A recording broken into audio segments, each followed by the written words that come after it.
반갑습니다. 우리가 하늘에서 만나면 이렇게 얼굴이 많이 변했네. 네, 그런 말이 나올 것 같아요. 왜냐하면 우리의 젊은 시절에 그 20대에 가장 활력이 넘치는 그 모습으로 우리를 변화시켜 주실 것이기 때문에 우리가 하늘에 가면 그래도 그 얼굴을 알아본다 그랬어요. 그죠? 우리 김욱자 집사님, 20대 박가욱 집사님, 우리 최순덕 집사님, 그 20대의 모습으로 우리가 다시 회복되는 그날을 사모하면서 오늘 안식일학기 시작하겠습니다. 자, 오늘 10일과 주제는 아버지와 아들과 성령입니다. 우리는 아들 예수님을 통해서 아버지를 볼 수 있죠. 아들 예수님은 성경의 주제이시고 성부 아버지를 계시하시는 분이시며 참된 성전이시고 참된 대제사장이시고 인류의 대속주가 되시며 만왕의 왕이십니다. 지금 우리는 대속제일에 살아가고 있죠. 예, 우리는 지금 대속제일에 살아가고 있습니다. 지금 하늘 지성소에서 이 대속제일에 우리의 대제사장 되시는 예수께서는 가슴에 영적 이스라엘인 이 성도들의 이름을 다 새기시고 애복과 판결의 흉패를 입고 아버지께 나가서 성도 한 사람 한 사람이 하나님의 영광을 받는 자로 이 땅에서 살아갈 수 있도록 간구하시고 또 성도들의 회개한 그 믿음을 당신의 의로 입히셔서 완전케 해달라고 지금 당신의 보석과 같은 우리의 이름을 가슴에 품고 하나님의 임재 앞에서 지금 중보하고 계신다는 것입니다.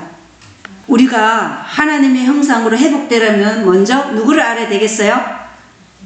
아들 예수님을 알아야 되겠죠. 이분이 성경의 모든 주제이시기 때문에 이분을 알아야 하고 아들을 통해서 우리는 아버지의 사랑을 알게 되고 성령 하나님의 역사하심을 통해서 진리가 우리에게 더욱 밝히 깨닫게 되어지고 또 순종하는 믿음으로 자아를 포기할 때 우리의 본성이 하늘의 하나님의 본성으로 닮아가도록 하신다는 것입니다. 그래서 제가 망쳐놓은 인류의 이 마음성전, 우리 마음성전은 죄로 인해서 망쳐졌어요. 이 망쳐진 마음성전을 회복하시기 위해 아버지와 아들과 성령 하나님이 서로 협력하여서 이 망가진 인간과의 관계를 어떻게 회복하시는지 오늘 이 아버지와 아들과 성령이라는 제11과 교과를 통해서 한번 연구해 보도록 하겠습니다. 자, 우리 1월 소재 보겠습니다. 하늘 아버지예요. 태초에 성부, 성자, 성령께서 천지를 창조하셨고 지구라는 행성을 제일 마지막으로 6일 동안 창조하셨어요. 창조의 주인공이 하나님의 형상과 하나님의 모양으로 창조된 사람이죠. 그래서 하나님이 사람을 창조하신 후에 심히 좋았더라 이렇게 말씀하셨는데 불행히도 루시퍼의 미혹에 인류의 시조 아담과 하와가 하나님의 율법을 범함으로 범죄하였고 죽을 수밖에 없는 속절없는 인생을 긍휼히 여기시는 이 세 분 하나님의 사랑으로 인류에게는 제2의 유예의 시간이 주어진 것입니다. 그리고 성자 아들께서 사단에게 통치권을 빼앗기고 사단의 올무에 사로잡힌 인류를 구원코자 자원하여 오셨어요. 이러한 성육신은 실패할 수도 있는 영원한 손실의 위험을 무릅쓰고 예수께서 인간으로서 사탄 루시퍼와 싸우는 것을 아버지께서 허락하신 것이고 예수께서는 그것을 자원하여서 성육신하신 것이다.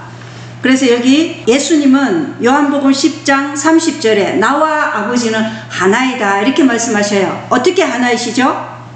본성과 품성과 목적에 있어서 하나인 것입니다. 하나님의 본성은 어떻다고 우리가 성경을 통해서 배워요? 하나님의 본성은 사랑이라, 하나님의 본성은 자아부인이라, 하나님의 본성은 겸손이라는 이 본성에 있어서 하나라는 것이에요. 그리고 품성은 로마서 7장 12절에 하나님의 품성은 율법이 하나님의 품성의 사본이다. 그런데 그 율법은 거룩하고 의롭고 선하다. 그래서 하나님의 품성은 거룩하고 의롭고 선하신 것이라는 것입니다. 그리고 목적이 있죠. 목적은 인류를 구원하심이고 잃어버린 인류의 통치권을 되찾아서 이 우주 만물의 죄를 끝내시려고 하는 것이 세 분 하나님의 목적이었어요. 그래서 본성, 품성, 목적에 있어서 세 분 하나님은 하나라는 것이에요. 그래서 예수님은 나와 아버지는 하나다 이렇게 말씀하셨다는 것입니다. 그리고 요한복음 10장 38절에 아버지께서 내 안에 계시고 내가 아버지 안에 있음을 깨달아 라고 말씀하셨어요. 어떻게 아버지가 내 안에, 내가 아버지 안에 계시다고 말씀하셔요? 본성과 품성과 목적에 있어서 하나이기 때문에 서로 안에 거하신다는 것입니다. 그럼 우리도 본성과 품성과 목적에 있어서 하나일 때 우리도 누구 안에 거할 수 있어요? 예수 안에 거하고 예수님은 우리 안에 거하신다는 것을 우리에게 알려주고 계신 것이에요. 그래서 요한복음 3장 16절 17절에는 하나님께서 세상을 이처럼 사랑하사 자신의 독생자를 주셨으니 이것은 누구든지 그를 믿는 자는 멸망하지 않고 영존하는 생명을 얻게 하려 하심이라. 하나님께서 자신의 아들을 세상에 보내신 것은 세상을 정죄하려 하심이 아니요 그를 통해 세상을 구원하려 하심이라. 그래서 아버지의 역할에 대해서 지금 무엇이라 말하는가를 이 3장 16절 17절부터 계속 지금 우리에게 질문하고 있는 거예요. 아버지의 역할이 무엇인가? 아버지의 역할이 뭐죠? 예수를 통해 세상을 구원코자 합니다. 이것이 아버지의 역할이었다는 것입니다. 그래서 아버지는 인류의 창조주 되시는 그리스도께서 사람이 되셔가지고 제가 만들어 놓은 이 율법의 저주인 제사슨 사망이죠. 그 저주를 예수께서 당하심으로써 하나님의 공의가 서고 크시고 들어오신 하나님은 의로운 분이 될 수 있는 거예요. 그리고 예수를 믿고 그분을 개인의 구주로 받아들이는 사람 모두가 의롭게 되는 이 계획을 세우셨다 이 말씀이에요. 그리고 이 구속의 가학은 참으로 인간의 지성이 이해할 수 없는 놀라운 신비다 이렇게 말씀하고 있다는 것입니다.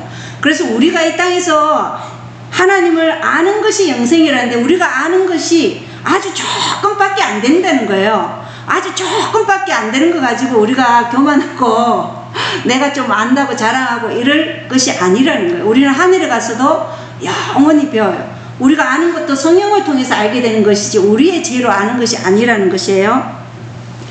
자, 그리고 요한복음 6장 57절에 아버지의 역할이 무엇이냐? 살아계신 아버지께서 나를 보내시며 내가 아버지로 말미암아 사는 것 같이 나를 먹는 그 사람도 나로 말미암아 살리라. 그래서 예수님도 아버지로 말미암아 사셨다 그랬어요.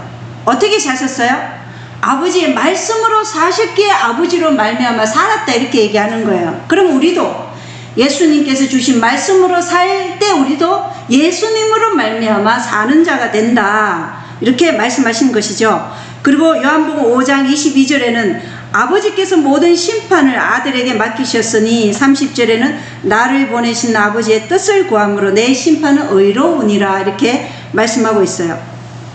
그래서 아버지께서 모든 심판을 아들에게 맡기셨다는 거예요. 그리스도는 인성을 받으시고 이 세상에서 순결하고 거룩하게 사셨고 순종하는 믿음으로 죽기까지 의를 이루셨어요. 이 의를 이루신 이후로 아버지께서는 예수께 뭘 주셨어요? 심판하시는 권세를 주셨다는 것입니다. 이 권세가 그냥 얻어지는 게 아니고 믿음으로 죽기까지 순종한 그 의를 이루셨기 때문에 심판하는 권세를 주셨다고 말씀하고 계셔요. 그리고 하나님의 계명에 순종한 모든 사람은 영생의 상급을 받고 불순종하는 모든 사람은 그 심판의 형벌을 받아서 영멸에 이른다. 그리고 요한복음 6장 32절의 아버지의 역할은 예수께서 진실로 진실로 모세가 너희에게 하늘로부터 그 빵을 주지 아니하였느니라. 오직 내 아버지께서 너희에게 하늘로부터 참빵을 주시나니. 그래서 아버지의 역할이 뭐예요? 인류에게 참 생명의 빵이신 누구를 주신 거예요? 예수 그리스도를 주셨다는 것이에요. 그래서 아버지의 역할은 예수 그리스도를 인류에게 주신 것이다. 그래서 참 생명의 빵은 누구라는 거예요? 예수님이시라는 것입니다. 그래서 우리는 그 예수님을 먹고 그분이 내 안에 거하심으로 우리가 살아갈 수 있는 인간이다.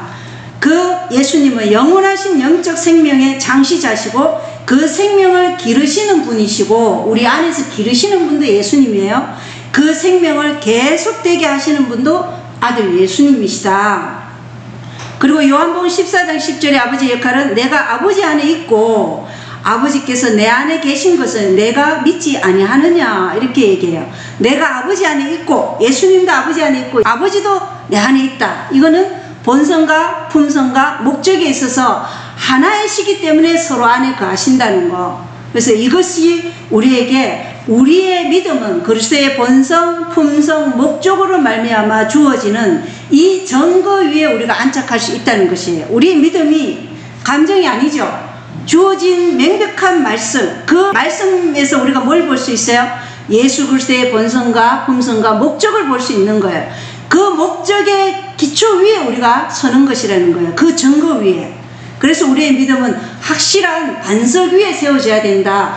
그래서 반석 위에 떨어지지 않으면 우리의 집은 다 무너진다고 얘기하는 거예요.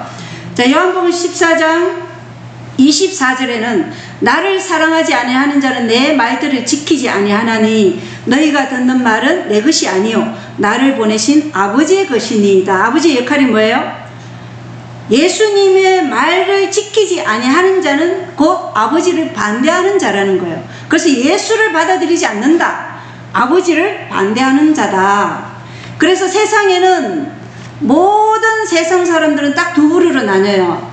한 부류는 그리스도를 사랑하는 사람, 다른 한 부류는 그리스도를 사랑하지 않는 사람. 왜냐? 그리스도를 사랑하면 하나님의 말을 지키기 때문에 그래요. 그래서 두 부류로 나뉜다. 요한복음 6장 45절에는 대언자들의 글에 그들이 다 하나님께 가르침을 받으리라 하고 기록되었으되 그러므로 아버지께 듣고 배운 자마다 내게로 오느니라. 그래서 이 대언자들의 글에 이 말은 이사야 54장 13절을 얘기하는 거예요. 이사야 54장 13절에 보면 또 내 모든 자녀들이 주에게 가르침을 받으리니 내 자녀들이 누릴 평강이 크리라 라는 이 말씀을 가리키고 있다는 것입니다. 그래서 아버지께 듣고 배운 자는 하나님께서 그들에게 들을 귀와 깨닫는 마음을 주시기에 뭘 누린다는 거예요? 평강을 누린다 이렇게 말씀하고 있다는 것입니다. 그래서 교만이나 자만이 우리에게서 일어난다는 것은 아버지께서 가르치고 아버지께 배움 받은 게 아니죠. 그거는 이 사단의 이 본성인 자기 교만, 자기 의로 인해서 배운 것이라는 것을 우리가 알 수 있어요. 자, 요한복음 15장 16절의 아버지의 역할은 너희가 나를 택하지 아니하고 내가 너희를 택하여 세웠나니 이것은 너희가 가서 열매를 맺게 하고 또 너희 열매가 남아있게 하려 함이요 또 너희가 내 이름으로 아버지께 무엇을 구하든지 그분께서 그것을 너희에게 주게 하려 함이라. 그래서 아버지의 역할은 뭐예요? 예수께서 12를 선택하셨어요. 간절한 기도를 통해서. 그리고 예수님의 사업에서 중책과 지도자직을 맡도록 사람들을 선택하고 자격을 구비시켜 주셨는데 예수님의 이름으로, 이것은 뭐예요? 이름은 곧 뭘 나타낸다고요? 품성을 나타내잖아요. 그죠? 예수님의 품성은 거룩이고 의롭고 선하다 그랬잖아요. 그 품성으로 구하면 아버지께서 무엇을 주신다고요? 다 주신다. 무엇이든 다 주신다고 말씀하셨다는 겁니다. 그 요한복음 16장 23절에도 그 날에는 너희가 아무것도 내게 구하지 아니하리라. 진실로 진실로 내가 너희에게 이르노니 너희가 무엇이든지 내 이름으로 아버지께 구하면 그분께서 그것을 너희에게 주시리라. 그래서 우리가 성령을 통해서 성령이 주어지는 날, 그 날은 성령이 주어지는 날을 얘기하는 것이죠. 성령이 우리 안에 거하시면 우리가 주님의 품성으로 구한단 말이에요. 그죠? 그러면 아버지께서 우리가 구하는 모든 것을 주신다는 것입니다. 그래서 오늘 우리가 1월 소재에서는 아버지의 역할을 알아보았어요. 월요일 소재는 예수님과 아버지의 관계를 우리에게 보여주고 있어요. 예수님과 아버지의 관계, 본성과 품성과 목적에 있어서 하나이다. 자, 월요일 소재입니다. 자, 여기서 우리가 창세기 1장 26절 27절을 보겠어요. 하나님께서 이르시되 우리가 우리의 형상으로 우리의 모양에 따라 사람을 만들고 그들이 바다의 물고기와 공중의 날짐승과 가축과 온 땅과 땅에서 기는 모든 기는 것을 지배하게 하자 하고 이처럼 하나님께서 자신의 형상으로 사람을 창조하시되 하나님의 형상으로 그를 창조하시고 그들을 남성과 여성으로 창조하시니라 이렇게 말씀되어 있어요. 그래서 창조 당시에 사람은 외모나 품성에 있어서 모두 삼위 하나님의 형상을 지니게 되었는데 이 형상은 자유의지가 있는 인격을 부여받은 산 존재라는 것입니다. 또한 하나님의 형상으로 지음받은 사람의 본성은, 여기 사람의 본성이 나와요. 하나님의 뜻과 조화되었고 하나님의 본성은 사랑, 거룩, 자기 부인이죠. 그죠? 사랑, 긍휼, 자기 부인, 겸손이 하나님의 본성이에요. 근데 그 뜻과 조화되었다는 것입니다. 그의 마음은 하나님의 일을 이해할 수 있었고 그의 애정은 순결하였고 그의 식욕과 감정은 이성의 지배 아래 있었으며 사람은 하나님의 뜻에 완전히 순종하는 가운데 거룩하고 행복하였고 그 사람에게 지구의 모든 것을 다스릴 통치권이 주어진 바 되었다고 부조와 선지자 44조 45조에 기록되어 있어요. 우리를 이러한 상태로 다시 회복시키기 위해서 누가 오셨어요? 예수님이 오셨다는 것입니다. 그러나 하나님과의 모든 인격적인 관계는 죄로 인해 철저하게 파괴되었습니다. 그래서 창세기 3장 4절 5절에 보면 뱀이 여자에게 이르되 너희가 절대로 죽지 아니하리라. 너희가 그것을 먹는 날에 너희 눈이 열리고 너희가 신들과 같이 되어 선악을 알 줄 하나님이 아시느니라 하니라. 이 세 가지 조건이 에덴에서 사탄이 하와에게 말한 루시퍼 철학입니다. 이게 세 가지 루시퍼의 거짓말이죠. 그리고 이 거짓말이 모든 세상 사람들의 철학과 모든 타 종교들의 사상이 되어버렸어요. 이 세 가지 거짓말이. 그리고 모든 비밀 조직의 철학이 이 세 가지 루시퍼의 거짓말 철학에 기초되어 있다는 거 우리가 분명히 알아야 되겠죠. 사탄의 거짓말인 이 루시퍼 철학의 세 가지 기본 근간이 뭐냐. 첫 번째, 너희가 결코 죽지 아니하리라. 너희가 율법을 범해도 결코 죽지 아니하리라. 그래서 이것은 뭐예요? 율법을 범한 죄인과 죄가 영원히 불멸하다는 것이죠. 이 사상을 기독교가 받아들였어요. 영원 불멸 사상을. 그리고 이 영원 불멸 사상을 받아들였기에 영원 지옥설을 받아들인 것이죠. 이것이 가톨릭의 사상이고 이것을 기독교가 받아들였다는 슬픈 일이에요. 그죠? 그리고 두 번째 루시퍼 철학의 거짓말은 내가 신들과 같이 된다. 그래서 모든 사탄의 거짓말의 이 사상은 네가 신이다. 네가 신적인 존재다. 네 안에 신이 있다. 그런데 왜 신에게 종속되려 하느냐 이렇게 얘기하는 거예요. 그리고 세 번째는 뭐예요? 선악을 네가 안다. 그래서 옳고 그름을 판단하는 기준과 표준이 누구에게 있다는 거예요? 너에게 있다. 인간에게 있다는 거예요. 선악을 안다. 에덴에서부터 시작된 이 사탄의 세 가지 거짓말이 다양한 세상 종교와 철학에 다 바탕이 되어 있는 것이에요. 홍수전 세상에 이 사상이 너무도 깊이 뿌리 박아서 더 이상 하나님을 믿지 않는 지경까지 이르러서 하나님이 사람이 생각하는 모든 것이 뭐예요? 악했다 이렇게 말해요. 그래서 심판을 내릴 수밖에 없는 상황까지 이르렀다는 것입니다. 예수님이란 이름이 야훼가 구원하신다예요. 그죠? 예수님이 세상의 빛이고 세상의 참 생명의 빵이에요. 그런데 이 루시퍼 철학의 비밀 조직들은 다른 빛, 예수님이 세상의 빛이 아니고 다른 빛, 루시퍼가 세상의 빛이라고 얘기해요. 그들의 쓰는 단어는 그리스도라고 얘기하지만 그 그리스도라는 그들이 쓰는 그 단어는 그들에게 빛은 누구라는 거야? 루시퍼라는 것입니다. 이것이 모든 타 종교와 비밀설은 이런 조직들의 다 뿌리가 이 루시퍼를 숭배하는 사상이 깊이 뿌리 박혀 있다는 것입니다. 루시퍼가 빛을 지닌 자로 성경의 예수님을 다 루시퍼로 해석하고 왜곡시키고 있다는 것입니다. 그런데 이 사단의 본성이 뭐냐? 나르시시즘이라는 것입니다. 이 나르시시즘은 과장된 형태의 자기애예요. 자기 사랑, 자기 능력, 자기 외모, 지나치게 자신을 높이는 이 교만, 오만, 거만, 자기의, 자기 영감, 이게 다 루시퍼 철학의 사상이에요. 사단의 사상입니다. 그런데 인류가 창세기 3장 7절로 9절에 보면 이 죄를 범한 즉시 인간의 품성이 변화됩니다. 그것을 우리가 창세기 3장 7절로 9절에 보면 알 수 있어요. 첫 번째가 뭐냐? 악에 대한 눈이 열려요. 그래서 자기들이 벌거벗은 줄 알죠? 벌거벗었다는 것은 뭘 잃어버렸다는 거예요? 그리스도의 의를 잃어버렸다는 것이죠. 그래서 그리스도의 의를 잃어버렸다는 것은 곧 우리가 하나님과 영적으로 분리되었다는 것이에요. 영적으로 분리됨을 깨달은 거예요. 그러니까 의를 잃어버렸어요. 그러니까 그 하나님과 분리된 그 수치함을 가리기 위해서 뭘 만들어 입었어요? 무화과 잎으로 앞치마를 만들어 입었잖아요. 그래서 첫 번째는 악에 대한 눈이 열렸어요. 두 번째는 자기가 글쎄 의를 잃어버렸다는 것을 알아버린 거예요. 그게 벌거벗은 줄을 안 것이고, 세 번째가 무화과 잎을 엮어서 수치를 가린 것입니다. 그리고 하나님이 어디 있느냐 찾으니까 네 번째, 죽음에 대한 공포를 느꼈죠. 그리고 숨어버렸어요. 왜? 제 삭은 사망이라는 걸 알고 있잖아요. 그죠? 그래서 죽음에 대한 공포 때문에 하나님 앞에 숨었어요. 그래서 인간이 하나님 앞에 나오기를 두려워한다는 거예요. 죽음에 대한 공포 때문에. 그리고 네 번째는 뭐예요? 네가 왜 이 선악과를 먹었느냐 하니까 뭐라고 얘기했어요? 아담은 이 여자 때문에, 여자는 뱀 때문에 먹었다. 그리고 결국은 창조주 하나님이 당신이 만들었기 때문에 내가 범죄했다. 이렇게 죄를 합리화한 것입니다. 그래서 네 번째는 자기 합리화의 정신. 이거 다 루시퍼의 그 올무에 사로잡힌 인간이 죄를 범한 즉시 우리의 품성이 변화된 것이라는 것입니다. 그래서 이 하나님이 우리를 찾아오신 목적이 있죠. 그 목적은 잃어버린 이 관계를 회복하시기 위함이죠.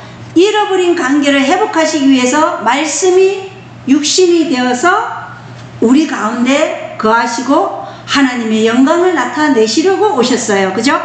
그것이 요한복음 1장 1절로 2절에 처음에 말씀이 계셨고 말씀이 하나님과 함께 계셨으며 말씀이 하나님이셨더라. 바로 그분께서 처음에 하나님과 함께 계셨고 이렇게 말씀하셨어요. 그래서 다시금 하나님의 형상으로 회복시키려는 하나님의 사랑과 은혜를 주기 위해 아담아 네가 어디 있느냐 이렇게 찾았지만 죄인은 어떻게 했어요? 하나님이 두려워서 죽음에 대한 공포로 숨고 자기 합리화로 변명했다는 것입니다. 요한복음 5장 16절로 18절에 보면 우리가 어떤 희망을 찾을 수 있는가? 자, 희망을 찾아보겠습니다. 말씀이 성육신 되었다는 것은 우리를 다시금 하나님의 형상으로 회복시키려는 희망이죠. 예. 그리고 5장 16절로 18절에 보면 예수님께서 내 아버지께서 지금 일하시니 나도 일한다 이렇게 말씀하시므로 예수님은 아버지와 함께 연합하여 일하시며 아버지와의 하나 되심을 정언하십니다. 이게 우리의 희망이죠. 아버지와 예수님이 하나 되신 것 같이 우리도 예수님과 하나 될 수 있다는 이 희망을 우리가 가져야 된다는 것입니다. 자, 요한복음 6장 69절에는 베드로가 우리는 주께서 그 그리스도시요 살아계신 하나님의 아들이심을 믿고 확신하나이다 그렇게 말했어요. 그래서 예수님이 그 그리스도시다. 그 그리스도는 어떤 그리스도예요? 예수님 우리의 창조주시고 우리의 구속주로 구별된 분이시고 그분은 처음이요 나중이고 믿음의 시작이요 완성자이시고 그분은 나 외에는 다른 신이 없노라고 말씀하신 그분이시다. 그 그리스도고 그 하나님이시다. 그분을 우리가 믿고 확신하냐 이 말이에요. 그죠? 이게 우리의 희망이라는 것입니다. 그분을 믿고 확신할 때 그것이 우리의 희망이라는 것이에요. 또 요한복음 10장 10절에 도둑이 오는 것은 다만 도둑질하고 멸망시키려 함이거니와 내가 온 것은 양들이 생명을 얻게 하고 또 생명을 더 풍성히 얻게 하려 함이라. 그래서 우리의 희망이 뭐예요? 죄로 인해 잃어버린 이 불멸의 상태인 영생의 생명을 다시 우리 안에서 회복시키기 위해 예수께서 오셨다는 것입니다. 근데 이 회복은 영혼 육의 완전한 회복이에요. 이것이 우리의 희망이라는 것입니다. 자, 요한복음 10장 30절에 나와 내 아버지는 하나이니라. 본성과 품성과 목적에 있어서 하나죠. 그래서 우리도 그렇게 희망을 품고 살아라는 것입니다. 우리도 그렇게 될 수 있다는 것이에요. 요한복음 10장 28절에 도마가 그분께 응답하여 이르되 나의 주시며 나의 하나님이시니이다 이렇게 말하고 있어요.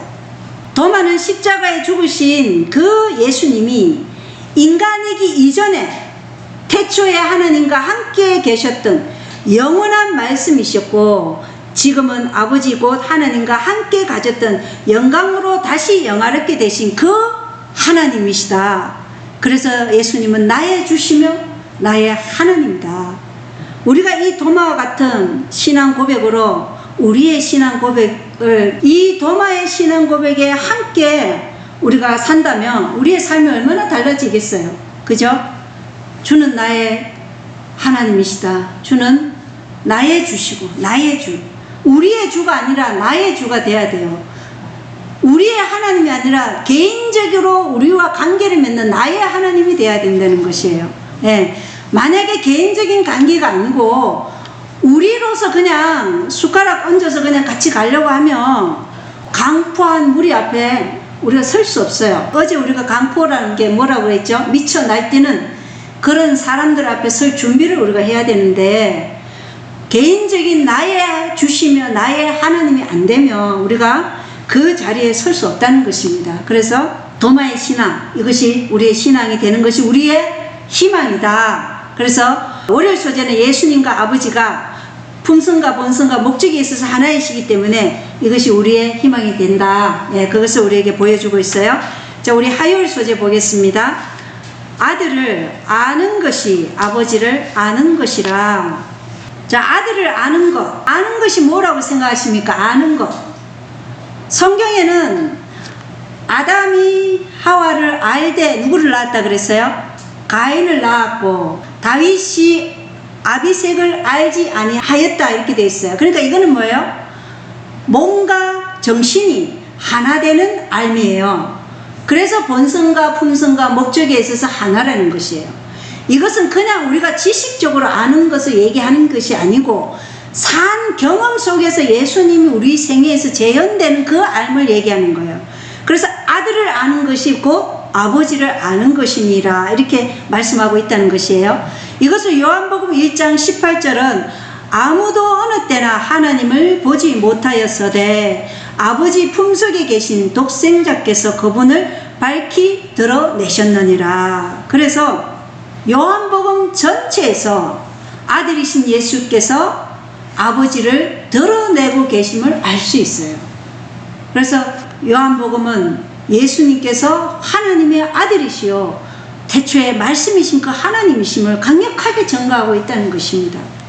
요한복음 5장 30절에 나는 아무것도 스스로 할 수 없노라. 나는 듣는 대로 심판하노니 내가 내 뜻을 구하지 아니하고 나를 보내신 아버지의 뜻을 구함으로 내 심판은 의로우니라 이렇게 말씀하셨어요. 예수께서는 오직 아버지의 뜻을 행하셨으므로 예수님의 심판은 아버지의 뜻에 근거한 공의에 근거한 심판이시므로 예수님의 심판은 고로 의롭다는 것입니다. 그래서 우리는 율법으로 심판받는다 그랬죠. 율법의 화신으로 오신 그 예수님이 이 땅에서 우리에게 그분의 본성, 그분의 품성, 그분의 목적을 우리에게 다 보여주셨어요. 그것이 성경 66권에 다 기록되어 있는 것입니다. 그리고 그 공의에 의해서 우리는 심판받는다. 그것은 곧 아버지의 뜻이다. 이걸 말씀해주고 계시죠. 요한복음 6장 40절에 나를 보내신 분의 뜻은 이것이니 곧 아들을 보고 그를 믿는 모든 자가 영생을 얻는 것이니라. 마지막 날에 내가 그를 일으키리라 하시니라. 44절에는 나를 보내신 아버지께서 이끌지 아니하시면 아무도 내게 올 수 없으며 내게 오는 그를 마지막 날에 내가 일으키리라 이렇게 말씀하셨어요. 그래서 나를 보내신 아버지의 뜻이 뭐라고요? 아들을 보고 믿는 모든 자가 영생을 얻는 것이 아버지의 뜻이다. 분명하죠. 아버지의 뜻은 예수님을 보고 그분을 믿고 모든 자가 영생을 얻게 하려고 한 것이 아버지의 뜻이라는 것입니다.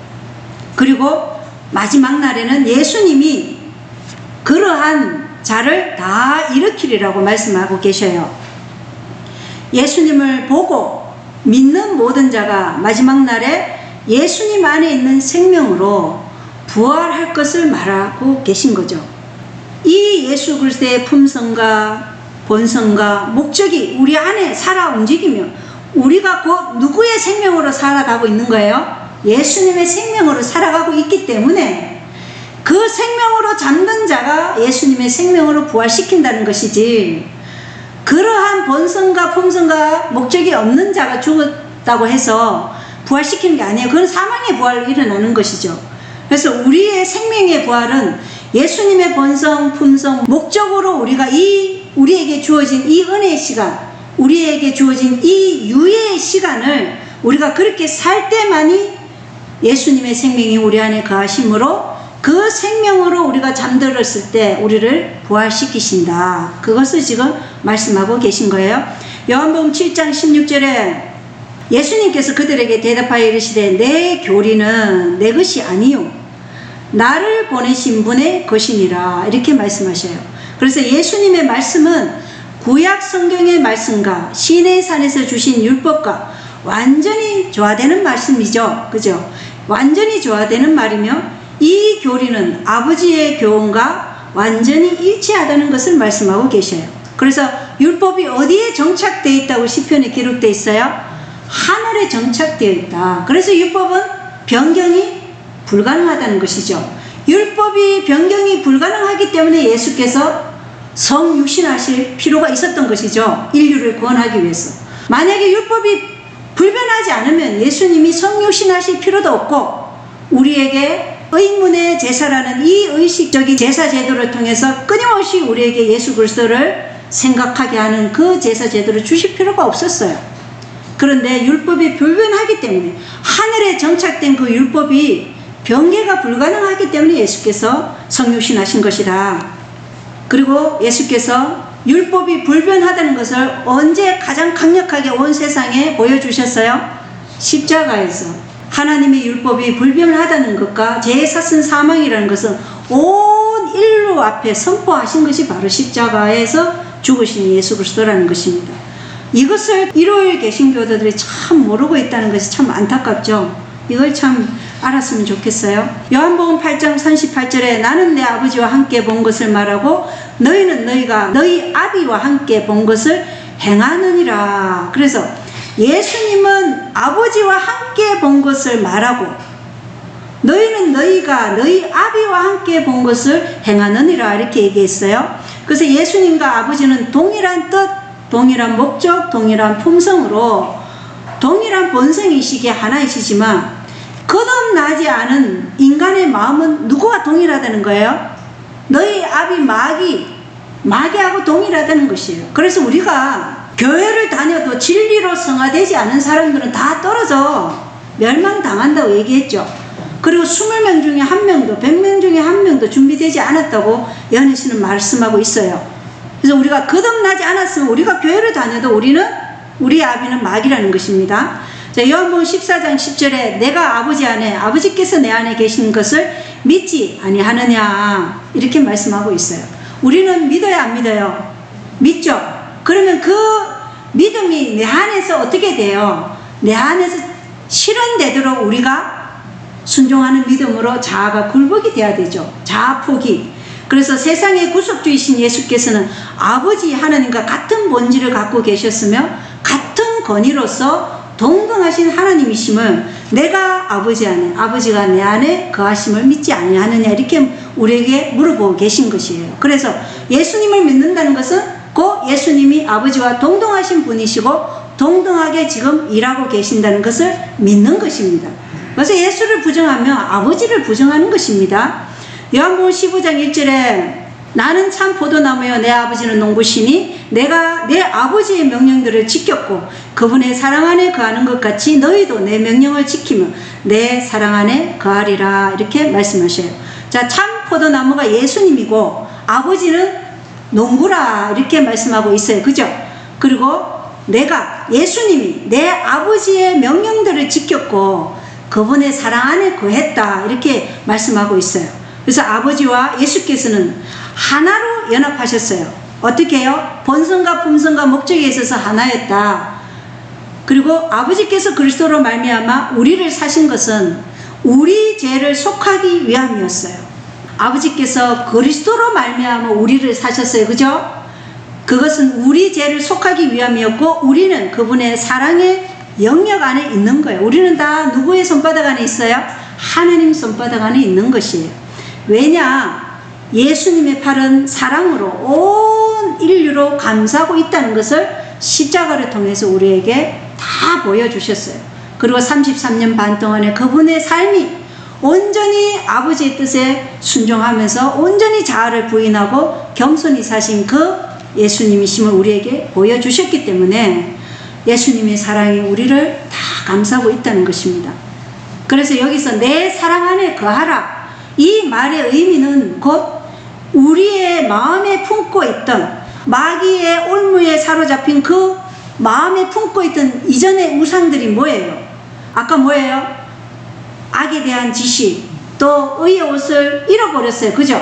그래서 하나님과 분리됨을 깨달았어요. 그리고 인간은 어떻게 됐어요? 죄를 합리화시키고 하나님 앞에 죽음에 대한 공포 때문에 하나님을 두려워했어요. 이러한 모든 것들을 우리가 어떻게 해야 돼요? 예수님을 우리가 받아들임으로써 이 죽음의 공포에서 아니면 이 마귀의 올무의 속박에서 벗어나게 하시려고 예수님이 우리를 감싸고 있다는 것입니다. 그래서 이 모든 마음 속에는 뭐가 있냐면 이기심, 교만, 거만, 보고 듣고 하는 모든 것에 대한 식욕과 정욕, 탐욕, 이러한 모든 모양의 죄를 버리고 그리스도는 나의 주시고 나의 하나님이시기 때문에 그리스도를 우리가 최우선으로 삼고 그리스도께 온전히 의존하고 있는 삶을 통해서 우리가 아들을 보는 믿음이 아니라 아들과 함께 사는 믿음으로 살아가는 것입니다. 이게 하이 주석에 나와 있어요. 요한복음 15장 3절 하이 주석을 읽어보시기 바랍니다.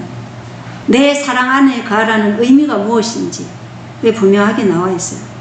그래서 우리는 그리스도와 함께 사는 생애가 돼야 된다. 요한복음 16장 27절 28절에 이는 너희가 나를 사랑하였으며 또 내가 하나님으로부터 나온 줄 믿었으므로 아버지께서 친히 너희를 사랑하시기 때문이라. 내가 아버지로부터 나와 세상에 왔고 다시 세상을 떠나 아버지께로 가노라 하시니라. 이 말씀을 들으면 우리도 어디로 가야 되겠어요? 아버지께로 가야 되겠죠. 예수께로. 아버지께서는 부모의 사랑과 염려로 우리를 지키시며 우리가 행복하기를 원하셔요. 그리스도는 하늘의 존재로 땅에 오셨는데 죄인들의 구세주가 되기 위해 오신 것이죠. 그리고 그리스도는 다시 아버지께로 돌아가셨어요. 이 땅에서 죽으심과 부활하심을 통해 완전하신 의를 믿음으로 이루셨기 때문에 하늘로 가실 수 있었어요. 그죠? 완전하신 의를 이루셨기 때문에 하늘로 가실 수 있었어요. 그러면 우리는 완전하신 의를 이루신 그 예수님이 내 안에 살도록 우리는 뭘 해야 돼요? 순종하는 믿음으로 자아를 포기할 때 우리도 이제 아버지께 아들 예수께서 계신 그곳에 갈 수 있다. 이것을 우리에게 보여주고 있는 것이죠. 자, 그리고 요한복음 17장 3절은 영생은 이것이니 곧 그들이 유일하신 참 하나님인 아버지와 아버지께서 보내신 자 예수 그리스도를 아는 것이니이다. 자, 아까 제가 아는 것을 말씀드렸죠. 하나님과 아들을 아는 것이 영생이다. 이론적인 아는 것이 아니라는 것이에요.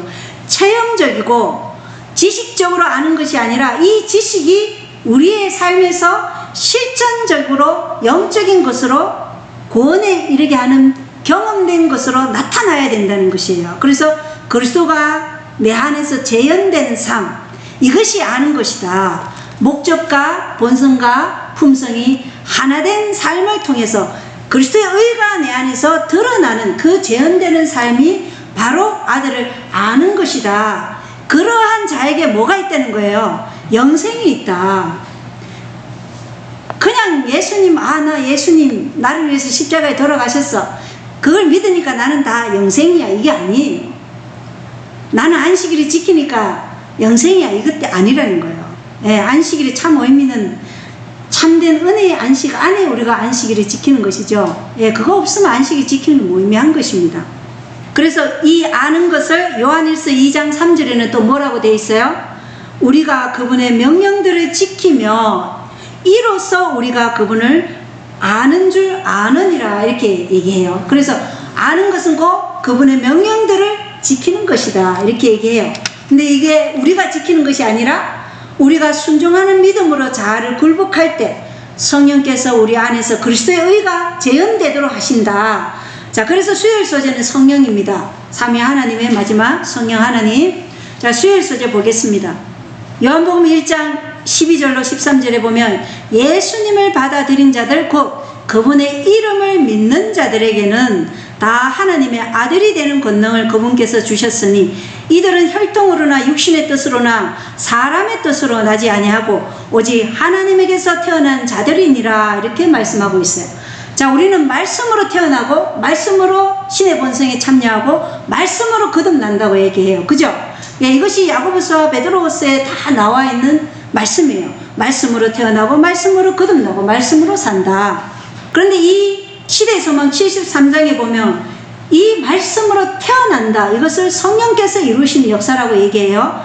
시대의 소망 73장에는 성령께서는 성경 말씀을 통하여 마음에 말씀하시며, 자, 성경 말씀을 누가 우리의 마음에 말씀하신다고요? 성령을 통해서 마음에 말씀하신다. 그리고 진리를 성령께서 우리의 심령에 깊이 새기신다. 누가 새기신다고요? 성령 하나님이 진리를 우리의 마음에 깊이 새기신다. 그리스도께서는 하나님의 말씀을 통하여 역사하시는 진리의 성령으로 말미암아 당신의 택하신 백성을 자기에게 복종하게 하신다. 이렇게 기록이 되어 있어요. 그래서 우리의 순종도 누구를 통해서? 성령을 통해서 우리가 순종케 하신다. 이렇게 말씀하고 있어요. 그래서 우리가 하는 것이 아니죠. 우리는 우리의 자아가 굴복되도록 순종하는 믿음으로 자아를 포기만 하면 돼요. 그러면 누가 역사하시는 거예요? 성령께서 역사하셔서 우리가 말씀을 어떻게 해요? 깨닫게 하시고, 말씀을 우리 심령에 깊이 새기시고 우리가 순종하도록 하신다. 거기에 우리의 의지는 어떻게 역사하면 되는 거예요? 우리의 의지를 활용할 수가 있어요. 우리는 하나님께서 인격을 가진, 자유의지를 가진 인격체로 만들었다 그랬잖아요. 자유의지라는 것은 뭐예요? 내 의지가 있다는 것이죠. 그럼 우리의 의지는 어떻게 활용해야 되는 거예요? 자아를 부인하는 것으로 우리의 의지를 활용하기만 하면 나머지는 누가 하셔요? 성령 하나님께서 이 일을 이루신다고 말씀하시는 거예요. 그래서 지금 성령을 거절하는 분들은 아주 위험한 상태에 있다는 것이에요. 왜냐? 이 역사를 하지 못하도록 인정하지 않기 때문에 그래요. 자, 그래서 요한복음 3장 5절로 8절에 보면 예수께서 디모데에게 물과 성령에게서 나지 않으면 하나님의 왕국에 들어갈 수 없느니라. 육에서 난 것은 육이요 성령에게서 난 것은 영이니 너희가 반드시 다시 태어나야 하리라. 이렇게 말씀하셨어요. 그래서 물로 침례만 받아 안 된다는 거죠. 물과 성령으로 다시 태어나야 되는 거예요. 그래서 우리가 침례 받을 때 옛사람은 물에 죽어야 돼요. 그리고 물에서 일어날 때 누구의 생명으로 일어나야 돼요? 예수의 부활의 생명으로 우리의 품성이 뭐예요? 그분의 본성과 그분의 품성과 그분의 목적에 일치된 삶으로 살겠다는 우리의 의지를 이 물에서 나올 때 그 의지를 가지고 나와라는 거예요. 그게 진짜 침례예요. 그죠? 그 침례 안 받았으면 다시 성령으로 침례 받으셔야 돼요. 그게 물과 성령으로 거듭나는 거예요. 근데 그 침례를 안 받고, 그러기 때문에 교회 안에 많은 거듭난 사람들이 많이 없기 때문에 뭔 문제가 많아요? 분열과 다툼이 많다. 그죠? 예, 분열과 다툼은 우리 가정 안에도 마찬가지죠. 교회 안만 있는 게 아니에요. 그래서 그리스도인은 가정에서 먼저 실천하는 그리스도인이 돼야 돼요. 가정 안에 싸움의 첫 번째가 뭐예요? 자아가 포기 안 돼서 그러는 거예요. 남편과 아내, 자식과 부모의 관계 다 마찬가지예요.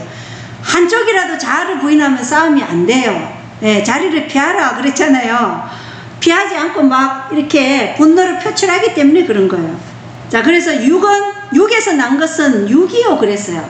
그래서 거듭나지 않은, 물과 성령으로 거듭나지 않은 그 마음은 육이라는 거예요. 여전히 교회를 다니지만 우리는 육의 상태다. 그런데 성령에게서 난 것은 영이니 너희가 반드시 다시 태어나야 한다. 그래서 하나님 나라를 유업으로 받을 수 없다는 거예요. 육은 거듭나지 않은 마음은 하나님의 나라를 유업으로 받을 수 없어요. 옛 방법들, 타고난 경향성, 그 전의 습관들, 이런 것들을 우리가 예수님께 드려야 돼. 이게 헌신이에요. 우리가 옛사람을 예수님께 드리지 않고 침례를 받았으면 다시 드려야 돼요. 다시 드리고 그분께서 그것을 십자가에 못 박게 하셔야 된다는 것입니다. 왜냐하면 이 예수 그리스도의 은혜는 상속받는 게 아니에요. 그죠?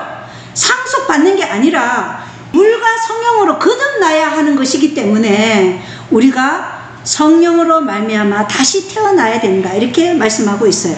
그래서 모든 기질과 습관에서 우리는 그리스도와 관계를 맺고 품성과 본성과 목적에 있어서 그리스도와 하나가 되어야 된다. 이것이 성령과 물로 거듭나는 사람이죠. 그래서 자신을 믿는 그 믿음 위에 우리의 신앙을 세우면 그것은 뭐예요? 모래 위에 세워진 집이에요. 모래 위에 세워진 집은 어떻게 해요? 파도가 한 번만 쓱 와도 무너지잖아요. 뚜꼬바 해도 그 집은 무너진다는 것입니다. 그래서 이기심 위에 세워진 신앙은 아무런 가치가 없어요. 그래서 그리스도를 따른다는 것은 그리스도의 빛 가운데, 말씀의 빛 가운데 행하는 것이에요. 요한복음 6장 63절에 살리는 것은 영이며 육은 아무것도 유익하게 하지 못하느니라. 내가 너희에게 이르는 말들은 곧 영이요 생명이니라. 그래서 우리를 살리는 것은 곧 하나님의 말씀이다. 하나님의 말씀을 성령께서 우리의 말씀을 깨닫게 하시고 마음에 깊이 새기시고 순종하게 하시는 이 말씀이 곧 영이요 생명이다. 이렇게 말씀하고 있는 것이에요. 그래서 죄는 신성의 제3위이신 성령의 강력한 작용을 통해서만 물리칠 수 있다. 이렇게 분명하게 기록되어 있어요. 성령이 없이는 우리가 이 죄의 강력한 작용을 물리칠 수가 없어요. 우리는 이길 수가 없어요. 그죠? 예, 그래서 우리는 언제나 성령의 이끄심에 따라 살아야 된다는 것입니다. 그래서 이 성령은 그리스도의 의를 우리 안에 깊이 새기셔요. 그래서 우리가 죄를 이겨낼 수 있도록 역사하시고 또 성령은 우리의 마음을 순결하게 하셔요. 그래서 신자는 성령을 통해서 거룩한 품성을 나누어 가지는 자가 된다. 이것이 나누어 주시는 의라는 것입니다. 그리스도에 입혀주시는 그 칭의와 나누어 주시는 그 성화가 성령의 역사를 통해서 일어난다는 것이에요. 우리의 지혜로 되는 것이 아니라는 것입니다. 그래서 진리가 성령으로 말미암아 마음에 함께 할 때에만 우리의 양심을 일깨우고 우리의 생애를 변화시키신다. 아멘이죠. 예. 요한복음 14장 26절에 위로자고 아버지께서 내 이름으로 보내실 성령님 그분께서 너희에게 모든 것을 가르치시고 내가 너희에게 무엇을 말하였든지 너희가 모든 것을 기억하게 하시리라. 그래서 위로자 또는 보혜사 진리의 성령의 일은 진리를 우리에게 밝히 보여주시고 또 진리를 보존하는 분이시고 또 위로자 성령께서는 먼저 진리의 성령으로 우리 마음 가운데 거하셔요. 그리스도의 의를 우리가 받아들이면 그 안에 성령께서 거하신다는 거예요. 그러므로 우리의 자아가 나타나지 않고 그리스도의 의가 나타난다는 것이에요. 예, 성령은 진리 되시는 예수 그리스도를 영화롭게 하기 위해서 우리에게 오셨어요. 그죠? 그래서 아들은 아버지를 영화롭게 하시고 성령 하나님은 누구를 영화롭게 해요? 아들을 영화롭게 하시는 것이 이게 삼위의 관계예요. 그래서 우리 안에 우리가 그리스도의 의를 받아들이면 성령께서 우리 안에서 무엇이 나타나도록 그리스도의 의가 나타나도록 하신다는 것입니다. 그래서 이 성령이 우리 안에 마음에 거하심으로 우리의 위로자가 되시는 거예요. 그래서 성령이 우리의 위로자가 되신다고 예수께서 말씀하신 것입니다. 진리 가운데는 위로와 평화가 있어요. 그래서 우리가 진리를 소유했을 때 우리 마음에 평화가 있고 안식이 있는 것이에요. 그래서 우리는 영원한 참 안식에 들어가려면 지금 은혜의 안식, 이 안식 안에 누려야지 우리가 영광의 안식에 들어갈 수 있다는 것이에요. 자, 그리고 죄를 회개하는 것은 우리의 생활에 성령이 그리스도께서 신구약 성경에 주신 귀중한 교훈들을 마음에 제시하시고 양심에 권유하는 성령의 직무를 통해 성령이 역사하신 열매이다. 이렇게 기록이 되어 있어요. 그래서 우리가 죄를 회개하고 또 우리의 삶에서 그리스도의 의가 드러나는 이 모든 것은 성령의 열매라는 거예요. 성령으로 말미암아 나타나는 성령의 열매. 그래서 성령의 열매 갈라디아에서는 사랑과 온유와 오래 참고 충성과 자비와 믿음. 예, 그래서 성령의 열매 우리에게 말씀하시는데 이것이 바로 성령이 우리의 마음에 거하시고 우리의 양심에 권유하는 그런 직무를 통해서 성령이 역사하신 결과로 나타나는 것이지 우리 안에 무엇이 있어서 그런 게 아니라는 것입니다. 그래서 성령께서 죄에 대해 우리에게 깨닫게 해주시죠. 우리가 죄인이고 속절없는 인생이고 이것을 깨달으면 우리는 누굴 찾게 돼 있어요? 그리스도를 찾게 돼 있어요. 구주의 그 의가 간절히 필요하다는 것을 깨닫게 되어 있어요. 왜? 우리 안에는 우리 자신을 구원할 수 있는 그 어떤 것도 없기 때문에. 그래서 우리는 그리스도를 필요하게 돼요. 그래서 우리는 의에 대하여 성령께서 우리에게 책망하신다 그랬어요. 그리스도의 의를 갈급하는 심령이 된다는 것입니다. 그리고 진리 되시는 그 성령이 마음에 함께함으로 우리의 생애를 변화시키는 이 역사에 우리가 자아를 부인해야 된다는 것이죠. 그리고 성령을 통하여 하나님께서는 당신의 백성 안에 빌립보서 2장 13절에 보면 자기가 참으로 기뻐하는 것을 원하게도 하시고 행하게도 하시기에 세상의 구주께서 이루신 일을 효력 있게 만드시는 분이 성령이 유일한 분이시며 또 거룩한 진리를 효과적으로 가르치시는 유일한 교사도 성령이시다. 이렇게 우리에게 말씀하고 있어요. 그래서 그리스도의 희생이 성령이 없이는 아무 소용이 없을 것이라고 시대소망 73장에는 분명하게 기록되어 있다는 것입니다. 영감의 교훈 여기 신물교훈 328쪽에 보면 학식과 달란트와 운명과 선천적 또는 후천적 재능을 다 가졌다 해도 성령의 역사가 없이는 한 사람의 마음도 감동시킬 수 없고 단 한 명의 죄인도 그리스도를 믿게 할 수 없다. 이렇게 되어 있죠. 예. 성령의 역사함이 없이는 한 사람의 마음도 우리가 깨부술 수 없다는 것입니다. 근데 성령의 부어주심의 조건이 있죠. 하나님의 말씀과 하나가 되는 것이에요. 그죠? 한 생각, 한 마음, 한 뜻이 성령의 부어주심의 조건이라는 것입니다. 그래서 이 조건이 채워지지 않고는 성령의 부어주심이 불가능하다는 것입니다. 그래서 우리는 서로의 개성의 차이점은 있어요. 우리 여기 10분이 넘는 이런 분들이 모였지만 서로 다 개성이 다르잖아요. 개성의 차이점은 있지만 우리는 성령 안에서 다 뭐가 될 수 있어요? 하나가 될 수 있다는 거예요. 한 성령 안에서 한 믿음, 한 침례, 한 주를 모시기 때문에 우리는 한 형제요, 한 자매가 될 수 있다는 것입니다. 그래서 사람들이 구원받는 것을 우리가 간절히 보고 싶다는 이 갈망을 지금 성령께서 우리에게 부어주시도록 우리가 기도해야 되는 거예요. 우리에게 은혜 시간은 너무나 짧아요. 지금 짐승의 표가 우리에게 너무나 임박하게 지금 다가오고 있는데 우리가 지금 또 더 미지근하게 지금 살아가고 있어요. 여러분이 그렇다는 건 제 자신이 그래요. 그래서 이 상태에서 벗어나게 하기 위해서 사실은 다음 주 셋째 주에 기도회를 하기로 한 거거든요. 그래서 우리가 지금 이 상태로는 안 된다는 것입니다. 이 상태로는 우리는 망하게 된 상태라는 것입니다. 자, 우리 목요일 소재 예수님의 기도를 보겠습니다. 자, 요한복음 17장에 예수님의 기도는 세 부분으로 나눌 수 있어요. 첫 번째는 하나님의 영광을 위한 기도예요. 두 번째는 남아있는 제자들을 위한 기도예요. 그리고 세 번째는 제자들을 통해서 믿는 모든 성도들을 위한 기도가 요한복음 17장에 기록되어 있어요. 이 기도는 예수께서 공생애 동안 드리신 기도 중 가장 긴 기도로 대제사장의 기도라고 불리기도 합니다. 종교개혁자 멜라니토는 죽기 전 최후의 강의에서 아들이 하나님께 바친 이 기도야말로 하늘에서나 땅에서나 우리가 들어온 것 중 가장 숭고하고 가장 거룩하며 가장 결실이 풍부하고 가장 탁월한 기도이다. 이렇게 멜라니토는 말했어요. 가장 숭고하고 가장 거룩하며 가장 결실이 풍부하고 가장 탁월한 기도이다. 이렇게 말했어요. 이 기도는 은혜와 진리로 충만하며 하나님의 사랑이 집약되어 있는 기도라는 것입니다.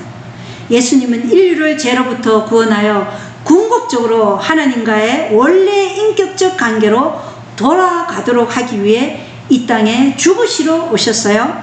그리고 이제 예수님의 십자가에 달리셔야 할 그때 제자들과 헤어져야 할 때가 가까이 왔기 때문에 얼마 남지 않은 이 시간을 예수님의 제자들을 위해 마지막으로 드린 기도예요. 이 기도를 드리고 바로 누가 왔어요? 유다와 사내들인에서 보낸 폭도들이 예수님을 잡으러 온 것이죠. 그래서 기대의 요지는 제자들 사이에 연합과 사랑이 있도록 강구하는 내용이었어요.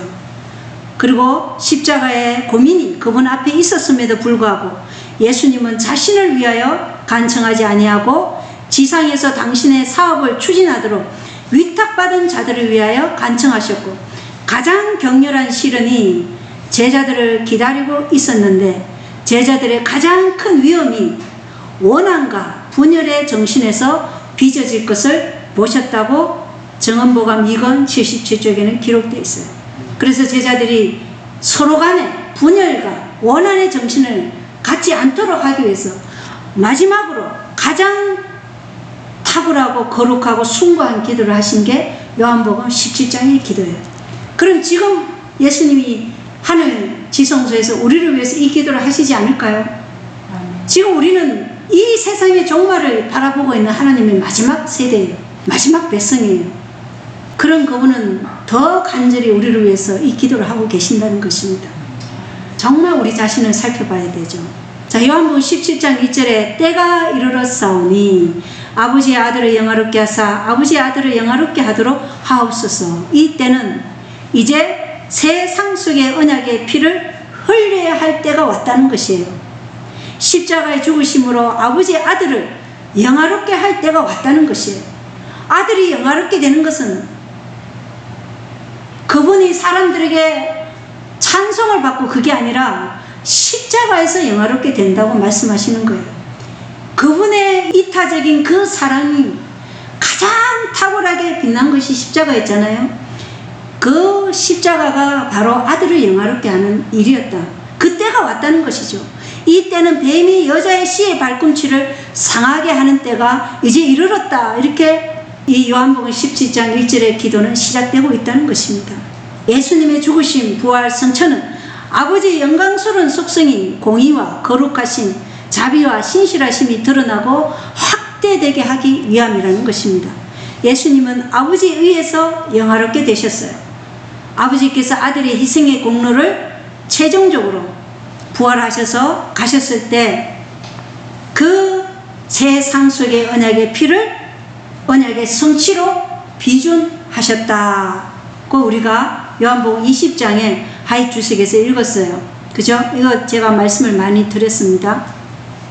그래서 그 비준하심을 통해서 아들이 영화롭게 되셨어요. 십자가를 통해서 영화롭게 되셨고 아버지는 그 아들의 공로를 비준하심으로 영화롭게 되셨다. 그래서 요한복음 17장 3절에 영생은 이러한 아버지 하나님과 예수 그리스도를 아는 것이라 이렇게 말씀하고 있어요. 그래서 아버지가 아들만 십자가에 죽게 하시고 아버지는 그런 아무런 고통이 없었나? 아니죠. 아들이 십자가의 고통을 받으실 때 아버지는 어디에 계셨어요? 그 옆에 계셨다고 시대의 소망은 분명하게 말씀하고 있어요. 그 옆에 계셨어요. 아들이 고통당하실 때 함께 하셨어요. 그리고 재림하실 때도 아들과 함께 오실 것입니다. 그 하나님, 그 아들을 우리가 맞을 준비를 지금 해야 할 때죠. 예, 우리는 지금 세상을 바라보면 안 됩니다. 세상에 대해 죽고 나도 세상에 대해 죽고 세상도 나에 대해 죽었노라 말할 수 있는 그런 삶을 살아야 돼요. 구별된 삶을 살지 않으면 우리는 그 아들을 볼 수 없어요. 요한복음 17장 3절 영생은 그 아들과 그 아들을 보내신 하나님을 아는 것입니다. 아는 것은 그분과 본성과 품성과 목적이 하나라는 것입니다. 요한복음 17장 4절에 내가 아버지를 영화롭게 하였사오니, 그래서 예수님의 생각과 말과 행위는 거룩하신 생애로서 아버지를 영광스럽게 나타내었고 제자들은 예수님만이 소유하고 계신 아버지의 품성의 영광을 보았죠. 나를 본 자는 곧 누구를 보았다고 말했어요? 아버지를 보았느니라 이렇게 말씀하셨어요. 그래서 우리가 여기 요한복음 17장 1절로부터 26절을 읽어보라 이렇게 말하고 있는데 이거 다 읽으면 시간이 안 되죠. 그래서 제가 간략하게 예수님이 제자들과 그리고 제자들을 통해서 믿는 모든 성도들에게 예수님과 연합할 수 있는 확실한 자격을 얻을 수 있는 관계 회복에 관한 요건들을 제시하셨어요. 이 요한복음 17장에 이 요건들에 여러분 성경에 동그라미를 치십시오. 제가 7가지를 말씀드리겠습니다. 자, 첫 번째가 요한복음 17장 8절이에요. 나는 아버지께서 내게 주신 말씀들을 그들에게 주었사오며. 그래서 우리가 예수님과 연합할 수 있는 첫 번째는 말씀과 연합하는 것이에요. 왜? 이것은 아버지께서 예수님에게 주신 말씀을 예수께서 우리에게 주셨기 때문에 말씀만이 우리가 예수님과 연합할 수 있는 유일한 안내서라는 것입니다. 그리고 두 번째는 17장 13절이에요. 그들이 내 기쁨을 자기들 안에서 성취하려 함이니이다. 그래서 우리는 예수님과 동역자가 되어야 합니다. 어떻게 해요? 예수님의 기쁨이 누구의 기쁨이 되어야 돼요? 나의 기쁨이 되어야 돼요. 이렇게 되려면 우리는 예수님의 심장 안으로 들어가야 돼요. 이것이 예수가 내 안에, 내가 예수 안에 거하는 거예요.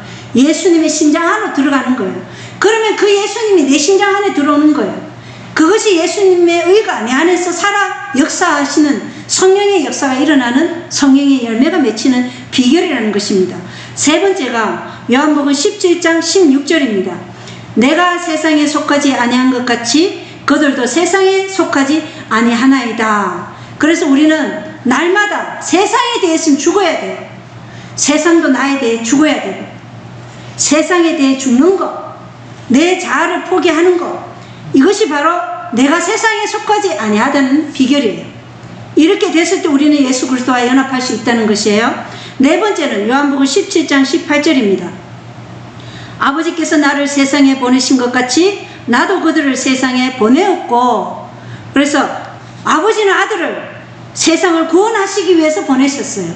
그러면 아들은 우리를 세상에 보내셨다는 것은 곧 우리가 세상을 구원하기 위해서 보내졌다는 것이에요. 그래서 우리 모두는 하나님께서 선교사로 부르셨다고 그랬어요. 우리가 지금 매 순간 선교사로 살아야 되는 거예요. 영혼 구원을 위해서 우리는 준비되도록 하나님께 기도하고 그 영혼 구원에 우리가 목말라 하는 그런 간절한 사명을 가지고 살아야 된다는 것이에요. 그게 예수 그리스도와 우리가 연합하는 비결이라고 말씀하고 계셔요.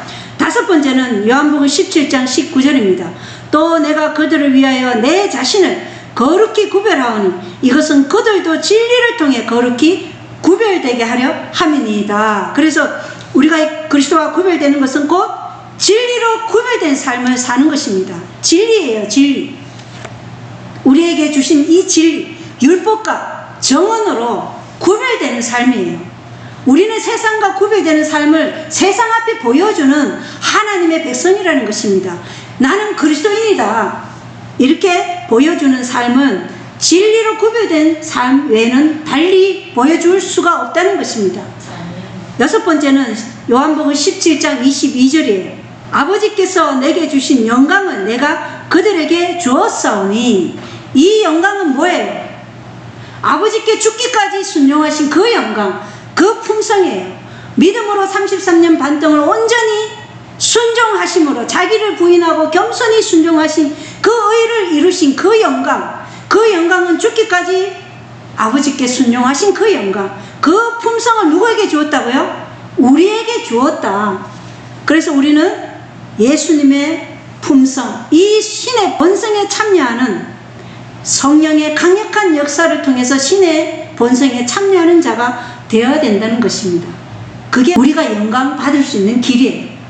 그래서 예수님은 우리를 아버지 앞에 데려다 놓고 뭐라고 얘기하셔요? 아버지요, 아버지의 열매들을 보시옵소서. 이들을 보시옵소서. 이렇게 아버지께 자랑스럽게 내놓는단 말씀이에요.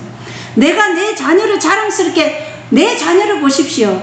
아버지는 욥을 보라고 말씀하셨지 않습니까? 그죠? 마지막 세대를 살아가는 우리가 욥 같은 신앙을 살아라 이 말이에요. 그랬을 때 아버지는 우리를 14만 4천으로 세상 앞에 내보이시겠다는 것이에요. 이 14만 4천이 지금 준비되어야 할 때라는 것입니다. 그래서 내게 주신 영광은 내가 그들에게 주었다. 우리는 진리 앞에, 예수 그리스도 앞에 생명까지도 우리가 내어드릴 수 있는 그 지금 믿음을 소유해야 된다는 것이에요. 그것이 우리가 가져야 할 예수님의 영광이라는 것입니다. 마지막 일곱 번째가 요한복음 17장 26절입니다. 이것은 아버지께서 나를 사랑할 때 보여주신 그 사랑이 그들 안에 있게 하고 나도 그들 안에 있게 하려 함이니이다 하시니라. 아버지께서 나를 사랑할 때 보여주신 그 사랑이, 아버지는 인류를 구원하시기 위해서 독생자 예수를 죽도록 하기 위해서 이 세상에 보내신 그 사랑을 보여주셨어요. 이것이 얼마나 놀라운 사랑인가, 이것이 얼마나 놀라운 은혜인가, 이것이 얼마나 놀라운 긍휼히 여기심인가. 그런데 그 사랑이 누구 안에 있게 하고요? 우리 안에 있게 하고 나도 그들 안에 있게 하려 함이니이다, 이렇게 말씀하고 있다는 것입니다. 그리스도가 우리 안에 당신 자신을 재현하실 것을 약속하시고 계시죠. 성령의 역사를 통해서 하시겠다. 그러면 우리의 믿음은 뭐예요? 믿음으로 말미암는 의는 이 단순한 약속의 말씀을 어린 아이와 같이 붙잡는 게 믿음으로 말미암는 의예요. 아브라함이 왜 믿음의 조상이 되었어요? 네가 자식을 생산할 수 없는 그러한 존재가 되었는데 내가 그러한 상태임에도 불구하고 너에게 재창조함을 통해서 네가 자식을 생산하게 하겠다는 그 하나님의 약속을 믿었기 때문에 아브라함이 믿음의 조상이 된 거예요. 그럼 우리도 믿음의 조상의 이 아들이 되려면 우리도 어떻게 돼야 돼요? 이 아브라함과 같이 어린아이와 단순한 믿음으로 이 약속이 우리 안에 살아 움직이도록 우리가 이 약속을 굳게 붙잡아야 되겠죠. 이것이 믿음으로 말미암아 의롭다고 여겨주시는 칭의예요. 그리고 이 칭의를 붙잡고 살아가는 자가 날마다 성령의 역사를 통해서 성화되는 것이에요. 그래서 하나님은 약속하셨어요. 그 사랑이, 십자가에까지 가신 그 사랑이 우리 안에 있게 하시겠다. 아멘이죠? 네, 그 놀라운 사랑을 우리에게 약속하셨어요. 그럼 우리는 그 약속을 믿음으로 감사함으로 받아들이면 돼요. 그러면 이 약속은 성령께서 우리 안에서 실천하는 믿음으로 되게 하십니다. 아버지와 아들과 성령의 역사를 통해서 우리를 어떻게 변화시키실 것인지를 오늘 11가 교과를 통해서 우리에게 확실하게 말씀하고 계시다는 것입니다. 믿으시죠? 예, 믿음이 없이는 하나님을 기쁘게 하실 수 없다고 말씀하셨어요. 그래서 우리의 믿음이 이 믿음으로 성장하셔서 하나님을 기쁘게 하시는 그 믿음으로 우리가 6일 동안의 삶을 또 사시고, 그리고 다음 안식일에 정말 우리가 6일 동안 하나님과 동행하는 이 믿음으로 살아야 다음 안식일에 그 동행하는 믿음으로 거룩한 안식일에 참여할 수 있는 거예요. 6일 동안의 삶이 그래서 중요한 거예요. 안식일이 중요하려면 6일 동안의 삶이 중요해야 돼요. 그럴 때 이 안식일은 거룩한 동행의 안식일이 된다. 이것이 믿음으로 우리가 은혜로운 참 안식에 들어오는 것이다 라는 것을 오늘 11각 교과를 통해서 우리가 배워봤습니다. 감사합니다.